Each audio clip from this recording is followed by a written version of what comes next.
Espace Ferroviaire, filiale d'aménagement urbain et de développement immobilier du groupe SNCF, a lancé en tant que maître d'ouvrage le début des travaux de l'immeuble de bureaux Messager dans le nouveau quartier des Messageries à Paris, espace foncier de 6 hectares tout près de la gare de Lyon. Les grands entretiens, un podcast Imo Week. Espace Ferroviaire a également lancé le référentiel Immeuble de demain, dont nous allons parler aujourd'hui avec Fadia Karam, directrice générale de Espace Ferroviaire.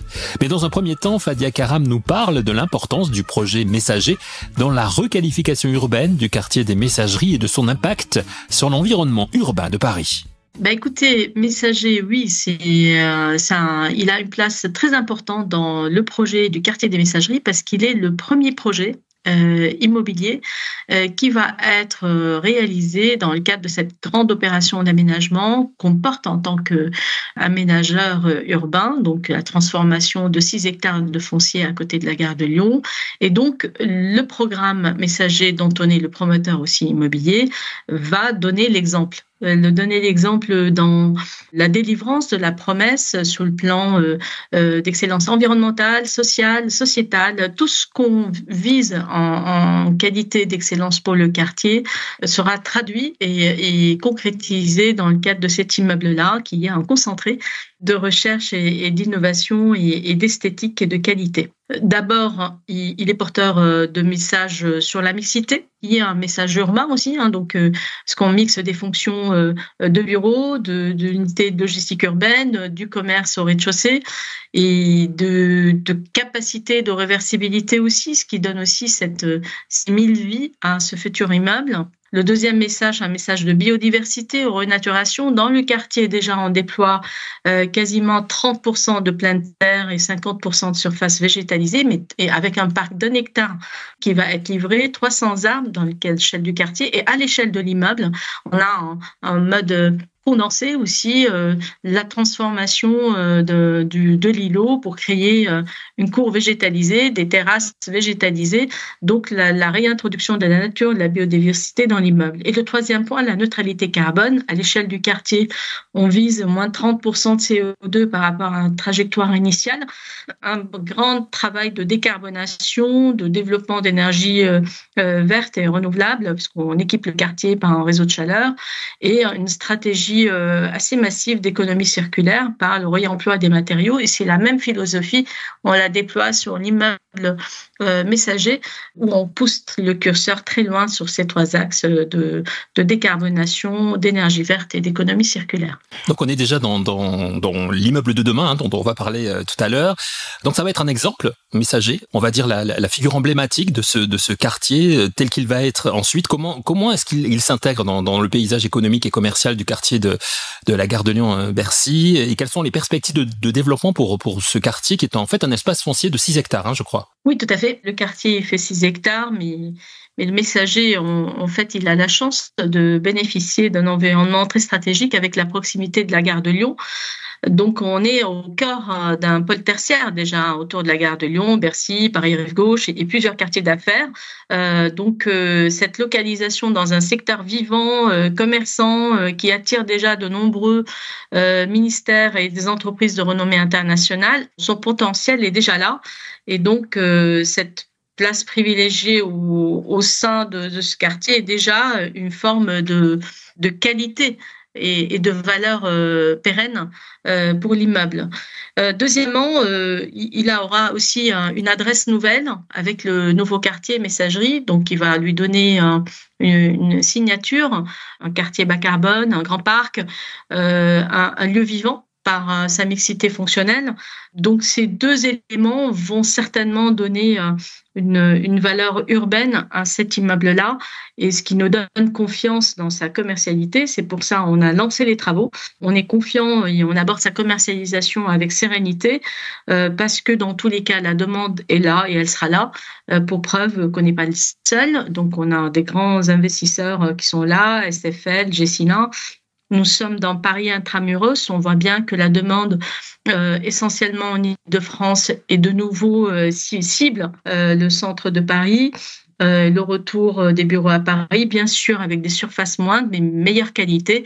Et c'est ce qu'on va essayer de délivrer par l'immeuble Messager, qui va être très séduisant par la qualité de ses espaces. Et j'espère qu'il va attirer des belles signatures d'utilisateurs. C'est vrai qu'avec tout ce que vous nous dites, il nous tarde de le voir terminer. Bon, on en est au début des travaux, vous venez de les lancer, vous l'avez dit.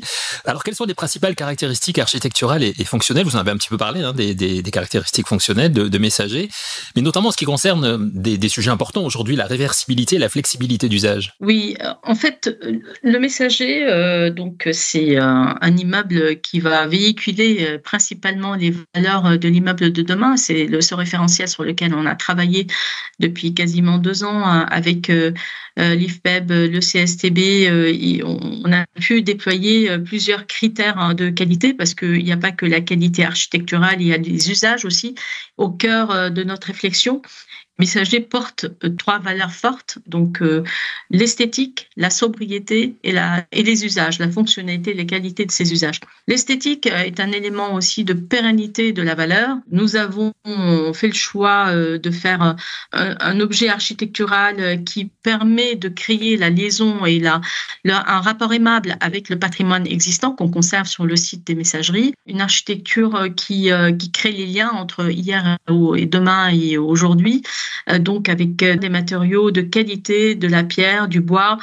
Et donc cette conception signée Franklin Azy en collaboration avec AM Architects a permis d'apporter une réponse avec des puretés de ligne qui s'insèrent très harmonieusement dans le périmètre et dans l'histoire du site. Et donc ce jeu-là de matériaux, de transparence qui permet de connecter aussi le bâtiment au parc font de cette signature architecturale une histoire d'esthétique. Et ça, c'est un élément très important dans la valeur de l'actif. Le deuxième point, c'est la sobriété. Donc, il est sobre parce que, comme je l'ai dit tout à l'heure, il s'inscrit dans la trajectoire 2030 en massifiant le travail sur l'énergie, le carbone 2030 et le réemploi. Toutes les hautes labellisations professionnelles sont atteintes avec le HQE niveau excellent, le label biodiversité, le label Ready to Service, une étoile, la certification BREEAM qui est en cours niveau excellent. Donc, il est construit avec des matériaux biosourcés et géosourcés comme la pierre et le bois, comme je le disais, mais aussi avec une démarche de massification, de réemploi, ce qui nous permet d'atteindre quasiment une économie 320 kg de CO2 par mètre carré SDP tout au long de la durée de vie du bâtiment. Donc, cette économie, c'est par rapport à un bâtiment label BBCA, ce qui représente quasiment 4000 tonnes de CO2 d'économie totale sur le projet. C'est énorme. Donc, cette sobriété fait de lui un bâtiment qui va passer le temps avec beaucoup de résilience parce qu'il intègre les fonctions urbaines au rez-de-chaussée qui permettent de le connecter à la vie du quartier et donc le rendre dans un dialogue, dans cette élasticité avec le quartier et la vitalité du quartier. Il est réversible, il a été pensé dès sa conception comme étant évolutif et réversible dans ses fonctions, donc il peut se transformer facilement en logement sans adaptation majeure du bâtiment, ce qui va le permettre aussi de répondre à des objectifs d'économie circulaire et répondre à des attentes des investisseurs qui vont vouloir lui donner plusieurs vies au cours de ces dizaines d'années futures. Messager, un immeuble appelé à durer dans le temps, comme vient de nous l'expliquer Fadia Karam, grâce notamment aux 3 critères qui ont été pensés autour de sa durabilité, son esthétique, sa sobriété, et 3e critère que développe maintenant pour nous Fadia Karam, la valeur de ses usages. Et la flexibilité, donc tous les postes de travail sont disposés au premier jour, ce qui permet un confort d'usage, mais aussi permet de proposer des environnements de travail très flexibles et redivisibles en fonction des besoins des utilisateurs, avec plein d'espaces d'extension des terrasses à plusieurs niveaux, des parties communes partagées aussi qui permettent une vie de communauté et de partage au sein de l'immeuble. Et cette approche environnementale, cette flexibilité, elle passe aussi par les mobilités, mobilité douce. Vous encouragez notamment des infrastructures dédiées au vélo et aux véhicules électriques au sein de Messager, justement. Oui, le projet permet 240 places de stationnement vélo qui sont disponibles avec une possibilité d'installer 60 postes de recharge électrique, toujours pour le vélo. Donc, on l'a fait parce que on a souhaité que l'immeuble Messager soit partie prenante d'un pari pris sur l'ensemble de quartiers qui est sans voiture. Donc, c'est la conception du quartier des Messageries, vu la proximité des hubs de transport. Et donc, Messager n'intègre pas de parking, c'est sa part de contribution. Et par contre, il incite à cet usage de vélos et de véhicules électriques. Et par ailleurs aussi, il invite à déployer la logistique urbaine de proximité, donc avec décarboné, avec le fait qu'il intègre cette surface en sous-sol permettant de faire des livraisons du dernier kilomètre en vélo. Alors vous nous l'avez dit, important dans ce quartier des Messageries, c'est cette partie que vous laissez à la qualité de vie, à la biodiversité.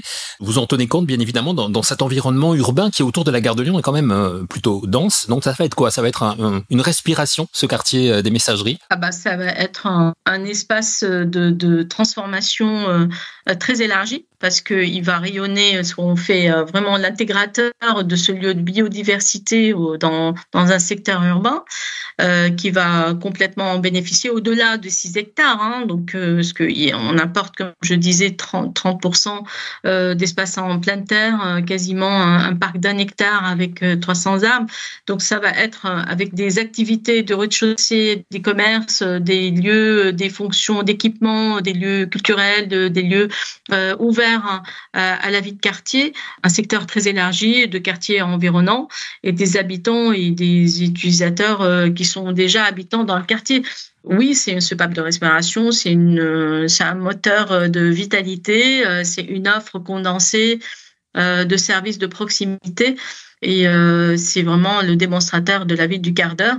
Concrètement, c'est un lieu de mixité sociale aussi parce que toute l'offre sociale avec 44 000 m² de logements, donc à peu près 600 logements, 60% de logements sociaux, 20% de logements intermédiaires et 20% de logements libres. Quasi l'équivalent, les 44 000 m² de lieux économiques, dont les bureaux. Et puis 14 000 m² de services de quartier avec une école 8 classes, une crèche de 68 berceaux, les commerces, une maison de santé, des services. Donc tout ça fait que ça va être un quartier qui vit 24 heures sur 24, qui va être ouvert à grand public. Messager, l'immeuble dont la construction vient donc de commencer et qui est en phase totale avec le référentiel immeuble de demain lancé par Espace Ferroviaire. Fadia Karam nous explique comment ce label immeuble de demain s'inscrit dans la stratégie globale de l'entreprise en matière de développement urbain durable. Au travers de nos différents projets d'aménagement, on a pu constater que toute cette valeur urbaine, sociétale qu'on porte et ambition environnementale qu'on porte à l'échelle du quartier est nécessaire à retrouver à l'échelle de l'immeuble. Aujourd'hui, les volets environnementaux sont bien cadrés, il y a toutes les certifications nécessaires pour orienter la conception et la réalisation. Néanmoins, on construit pour des usagers. Ce qui nous occupe en premier, nous, en tant qu'espace ferroviaire, c'est la qualité sociétale et santé que peut délivrer chaque immeuble qui sera réalisé dans nos opérations. Et cette démarche a consisté d'approfondir avec des sachants, le CSTB, l'IFPEB, sur des méthodes qui définissent des outils de mesure pour challenger la conception de nos projets, pour apporter la qualité pour l'usager d'abord, donc la relation que chaque individu se construit avec le cadre créé par l'immeuble, donc la qualité, le confort, la vitalité, et puis le bénéfice urbain qu'apporte l'immeuble dans son quartier. Donc, comment il y contribue, comment ses fonctions peuvent s'étendre et contribuer à la vie du quartier. Donc, avec ces deux préoccupations, notre objectif, c'est de tirer la qualité du projet et sa valeur dans le temps et qu'il reste attractif dans le temps pour qu'on ait envie de venir l'occuper. Et au travers de ce travail scientifique qu'on a pu mener, on a déterminé 5 lignes de force avec une forte représentation des volets usage, attractivité, confort et prospective, des outils de mesure qui nous permettent d'affecter quasiment 60% de la note à ces indicateurs. Donc, ça veut dire que chaque projet passe par ce script d'analyse. Et pour qu'on se challenge, pour aller au plus loin, dès la conception du projet jusqu'à sa réalisation, à tirer ces indicateurs au maximum dans la conception et dans la réalisation du projet. Et les 5 indicateurs clés sont un quartier vivant insertion, c'est-à-dire comment le côté biophile, la nature intègre le bâtiment. Donc, les mesures des indicateurs, c'est le coefficient de biotope par surface. La trajectoire 2030, aujourd'hui, par exemple, 1 à 2% de coûts de travaux sont dédiés au réemploi, à titre d'exemple. Attractif et émulsion, donc en particulier sur le sujet de confort, donc comment l'immeuble participe à l'acoustique urbaine, donc les dispositions des immeubles, sa peau, le dispositif de suivi de la qualité de l'air intérieur et extérieur qui permettent aussi de préserver la santé de ses occupants. Le 4e élément, c'est la stimulant, interactif et collaboratif, comment un immeuble met en place une sorte d'espace de calme, des espaces dans lesquels il y a des collaborations qui s'effectuent entre les utilisateurs. Et la dernière, c'est une démarche prospective et partenariale, donc comment accompagner l'évolution des comportements des utilisateurs pour leur proposer des espaces de test innovants qui permettent d'explorer une autre façon de pratiquer l'immeuble. Et avec ces 5 axes et indicateurs de calcul de mesure, en les poussant à l'extrême au fur et à mesure de la conception, on essaye de donner l'amplitude maximale de la qualité de la pratique de l'immeuble. Comment vous envisagez l'évolution justement de ce référentiel qui, vous l'avez dit, a des critères très définis, mais tout cela n'est pas figé puisque les usages vont avancer. C'est un petit peu expérimental aussi tout ce que l'on vit actuellement. Oui, c'est expérimental, mais dans tous les cas, si on ne commence pas par expérimenter, on n'avance pas. Donc, l'objectif, c'est qu'on sorte de la science en tant que réflexion, qu'on fasse des applications. C'est pour ça l'immeuble messager, on est un démonstrateur. Je reviens sur l'intégration du commerce, le fait qu'il mixe les codes du bureau du logement, il crée ces espaces d'amphithéâtre, de gradins au rez-de-chaussée qui permettent des lieux communs d'activité. Il valorise aussi le potentiel de low-tech de l'immeuble parce qu'on a limité la climatisation, on a installé des brasseurs d'air, on a supprimé l'eau chaude sanitaire pour les bureaux. Donc, on a pris une série d'actions qui sont parfois techniques, parfois de conception, qui permettent à chaque fois de remplir toute cette amplitude de profil, du diagramme de l'immeuble et que cette promesse scientifique initialement devienne des solutions concrètes dans la réalisation des immeubles comme messagers. Et certainement, on va aller plus loin parce qu'on va rechercher à être dans des démarches nationales telles que le CAP 2030, et donc penser sur l'immeuble en transition en secteur de régénération urbaine parce qu'on est toujours plein dedans. Et le fait d'approfondir, par exemple, aussi l'équation coût-carbone ou celui de la qualité de travailler et d'habiter, la place de la santé aussi dans la conception immobilière, parce qu'on a travaillé sur la place de la santé dans le quartier. Donc, on a touché tout à l'heure le sujet du confort, la qualité de l'air, tout ça, mais on peut aller plus loin. Donc, sur certains axes d'approfondissement, on va continuer le travail, on va continuer à s'entourer par d'autres maîtres d'ouvrage qui ont envie de prendre le chemin avec nous et apporter leur contribution aussi de réflexion, parce que pas mal de maîtres d'ouvrage poussent aussi dans la réflexion de conception plus loin avec des innovations. Et on a eu pas mal de marques d'intérêt de nous rejoindre dans cette démarche. Un nouveau référentiel donc, immeuble de demain lancé par Espace Ferroviaire, qui permet au groupe d'avoir de belles ambitions, comme vient de nous le dire Fadia Karam. Mais comment ces ambitions en matière de transformation urbaine se traduisent-elles dans les projets futurs de l'entreprise ? Réponse de Fadia Karam. Depuis 2015, on s'est donné une feuille de route partant de la matière première avec laquelle on travaille, c'est-à-dire on part d'un foncier qui est chargé d'histoire, qui a une place privilégiée dans les centres des métropoles. Donc, il se doit une responsabilité d'être généreux pour l'intérêt général. On est dans un groupe public aussi, et donc ces fonciers sur lesquels on œuvre, la régénération urbaine en partant du rail pour faire naître des quartiers pour nous tous, et je dis pour nous tous dans le sens où ils laissent la place à tous, parce qu'ils sont rassemblants, parce qu'ils sont accueillants et parce qu'ils sont mixtes, c'est bien notre mission. Donc, on est dans cet acte de réparation de la ville, on est dans cette mission de créer un nouveau patrimoine urbain avec une responsabilité d'intérêt général. Ces projets ont un impact très profond de transformation de la ville, parce qu'ils sont vertueux. On a voulu qu'ils soient vertueux avec une conception post-carbone, donc d'abord par l'aspect environnemental, par le fait de réintroduire la nature, tous ces fonciers artificialisés, les doter de 30 à 50% d'espaces renaturalisés, qu'ils soient publics ou privés. Donc déjà, c'est un acte fondamental de retour, de réintroduire la nature dans ces fonciers. Et c'est des projets qui sont complètement dans la politique ZAN, puisqu'on ne consomme pas des mètres carrés supplémentaires ou verts pour les urbaniser. Donc aujourd'hui, la mission d'Espace Ferroviaire, c'est ça, c'est de produire cette nouvelle génération de quartiers responsables, à externalité positive au territoire, à impact positif sur le territoire, qui viennent donner un poumon d'oxygène, pas uniquement pour le foncier transformé, mais pour un territoire élargi. On a fait tout un travail d'analyse d'ailleurs de ce qu'apporte une opération, par exemple, comme Hébert dans le 18e, Paris 18e, dans le territoire de Paris Nord-Est. Et les résultats de cette étude qu'on a menée avec la PUR sont édifiants parce que on transforme aussi bien le potentiel social, parce qu'on crée une offre d'habitat, mais aussi en profondeur des mixités sociales au travers de ce quartier. On équipe par les services et on transforme la qualité de vie d'un périmètre très élargi, allant au-delà du quartier lui-même.